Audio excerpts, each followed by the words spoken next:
Welcome students. Now we are going to see memory device. So what do you mean memory?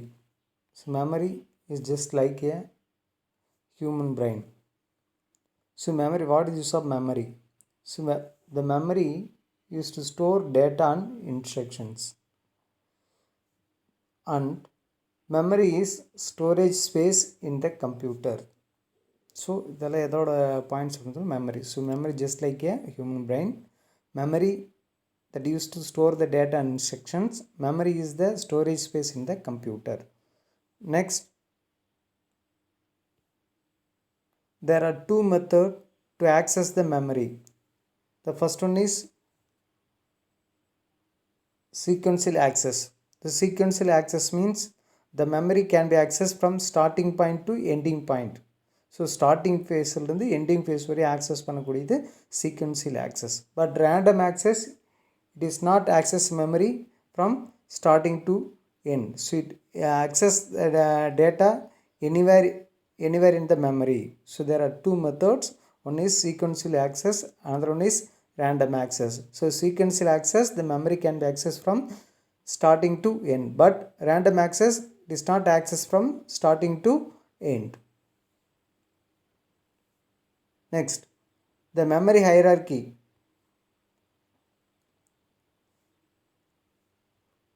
See the figure: cache memory, main memory, hard disk. So hard disk is you can store more number of memory content, but main memory you can store limited memory. Cache memory is the place between CPU and main memory. So CPU க்கு main memory கூடியத cache memory ன்னு சொல்றாங்க. இதான் cache memory என்ன அப்படினா, so main மெமரியிலேருந்து cache memory ரொம்ப ஸ்லோவாக இருக்கலாம், but catch மெமரியிலேருந்து CPU என்ன அது ஃபாஸ்ட்டாக ஆக்சஸ் நடக்கும். சரிங்களா? So next, so hard disk இப்போ மெமரி ஆக்சஸ் பார்த்திங்க அப்படின்னா, ஸோ நமக்கு ரொம்ப குறைவான ரேட் குறைவாக எதுன்னு சொல்லலாம் அப்படின்னா, ஹார்ட் டிஸ்கிலேருந்து போகும்போது பார்த்தோன்னா ஸ்மாலர். ஸோ இப்போ இங்கேருந்து பார்த்திங்கன்னா first towards cache memory. Hard டிஸ்க்ங்கிறது you can store lot of information.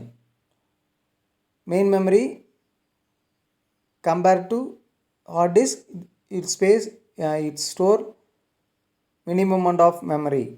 Then cache memory, that is also store minimum amount of memory compared to the main memory in hard disk. So hard disk la எவ்வளோ data வேணால் store பண்ணலாம், நம்மளோட hard disk capacity பொறுத்து. RAM வந்துங்கிற size குறைவாக தான் இருக்கும், அதில் limited amount of data தான் ஸ்டோர் பண்ண முடியும். அடுத்து கேட்ச் மெமரி பார்த்திங்க அப்படின்னா அது குறைவாக தான் இருக்கும். ஸோ இப்படி நான் ஆக்சஸ் பண்ணும்போது பார்த்திங்கன்னா, so first smaller towards memory பார்த்திங்கன்னா ஸ்மாலர். ஸோ ஸ்மாலர் அப்படிங்கிறத சொல்லுது அப்படின்னா கேட்ச் மெமரி ஃபாஸ்டர்.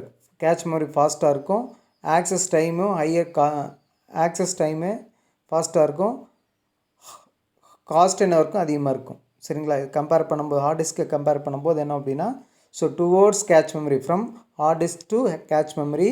ஸோ ஒவ்வொரு இடத்தையும் என்ன ஒன்றா அந்த ஒவ்வொரு இடத்தையும் ஒவ்வொரு மெமரி ஹையரார்க்கிலையும் போகும்போது smaller capacity, faster access time and higher cost. So hard டிஸ்கோட மெயின் மெமரி காஸ்ட் அதிகமாக இருக்கும், மெயின் மெமரியோட கேட்ச் மெமரி காஸ்ட் அதிகமாக இருக்கும். ஸோ அதே நீங்கள் பார்த்து அப்படின்னா டுவோர்ட்ஸ் ஹார்ட் டிஸ்க் வரும்போது என்ன அப்படின்னா, so hard disk cache memory small amount of data தான் ஸ்டோர் பண்ண முடியும், மெயின் மெமரி அதோட கேட்ச் மெமரியும் அதிக அமௌண்ட் ஸ்டோர் பண்ண முடியும். ஹார்ட் டிஸ்க்கு மெயின் மெமரி கம்பேர் பண்ணும்போது அதிக டேட்டா ஸ்டோர் பண்ண முடியும். ஸோ இப்படி வரும்போது பார்த்திங்கன்னா லார்ஜ் கெப்பாசிட்டி ஸ்லோவர் வரும்போது என்ன ஆகும்னா, ஹார்ட் டிஸ்க் வரும்போது ஸ்பீடு ஸ்லோ ஆயிரும், ஸ்லோவர் ஆக்சஸ் டைம், அடுத்து பார்த்திங்கன்னா லோயர் காஸ்ட். ஸோ இப்போ ஹார்ட் டிஸ்க் வந்து கேட்ச் மெமரியோடு கம்பேர் பண்ணும்போது less expensive compare to the cache memory. சரிங்களா? ரைட். சிபியூங்கிறது பார்த்திங்க அப்படின்னா, சரி இந்த கேட்ச் மெமரிங்கிறது பார்த்திங்கன்னா is the place between main memory and CPU. So சிபியூக்கும் மெயின் மெமரிக்கும் இடையில் இருக்கக்கூடியது கேட்ச் மெமரி. ஸோ கேட்ச் மெமரியோட டேட்டா வந்துருச்சு அப்படின்னாவே அது ஃபாஸ்ட்டாக ஆக்சஸ் ஆகும். சரிங்களா? ஸோ மெயின் மெமரியிலேருந்து நம்ம எடுத்துகிட்டு வரும்போது ஸ்லோவாக இருக்கும், ஆனால் கேட்ச் மெமரியிலேருந்து சிபிக்குள்ளார போகும்போது என்ன இருக்கும் அப்படின்னா ஃபாஸ்ட்டாக இருக்கும் ப்ராசஸ். சரிங்களா? Right. So next random access memory. So random access memory is otherwise called as RAM, otherwise called main memory. So RAM க்கு இன்னொரு நேம் சொல்கிறோம், மெயின் மெமரி சொல்கிறோம். Main memory otherwise called random access memory. So that is the place என்னென்ன data இதில் இருக்கும் அப்படின்னா operating system. So operating system தெரியும், Windows 7, Windows 8, Windows 10, Windows Vista,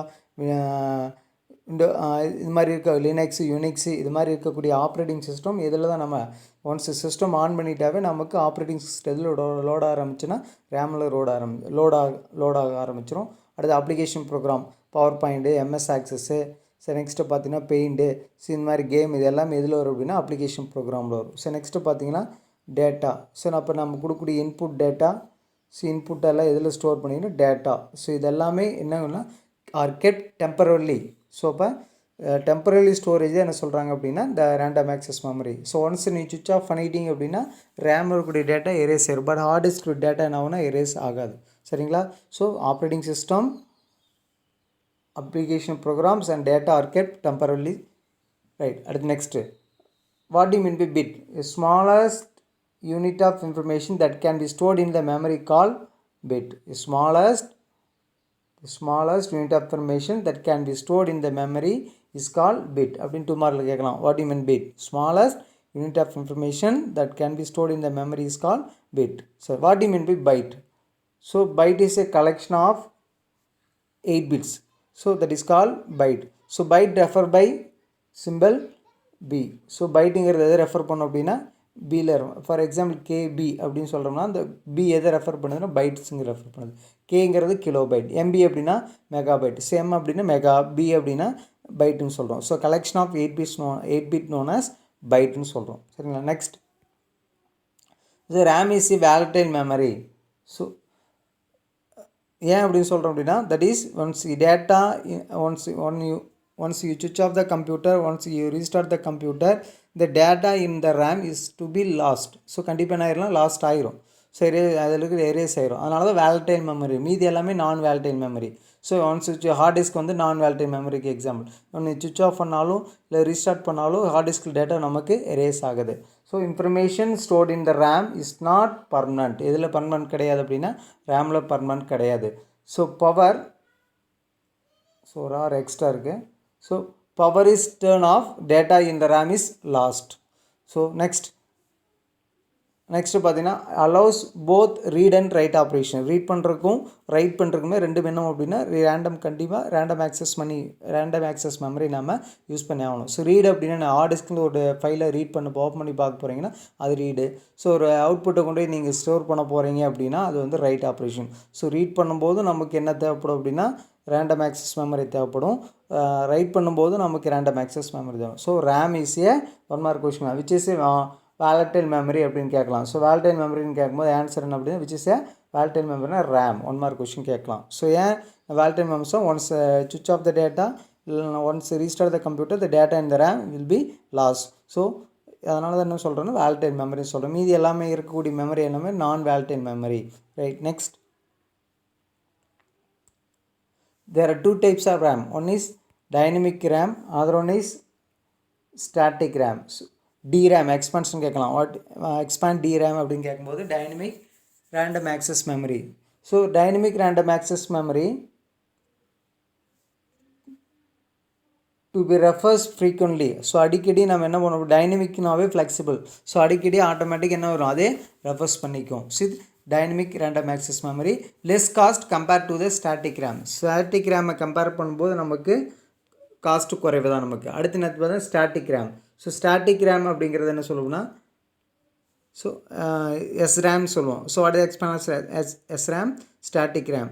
so to be refers less often compare to the dynamic RAM. Dynamic RAM compare பண்ணும்போது லெஸ்ஸாக நம்ம இது compare பண்ணும்போது reference பண்ணுறது பார்த்தீங்கன்னா குறைவாக தான் போகணும். ஸோ நெக்ஸ்ட்டு பார்த்தீங்கன்னா expensive compare to the dynamic RAM. So dynamic ரேமை கம்பேர் பண்ணும்போது இது நம்ம எக்ஸ்பென்சிவ்னு சொல்லுவோம். There are 2 types of RAM, static RAM and dynamic RAM. So dynamic RAM to be refers frequently, less cost compared to the static RAM. But static RAM ங்கிறது to be refers less and expensive compare to the dynamic RAM. So dynamic ரேமை compare பண்ணும்போது நம்ம எக்ஸ்பென்சிவ்னு சொல்கிறோம். Thank you.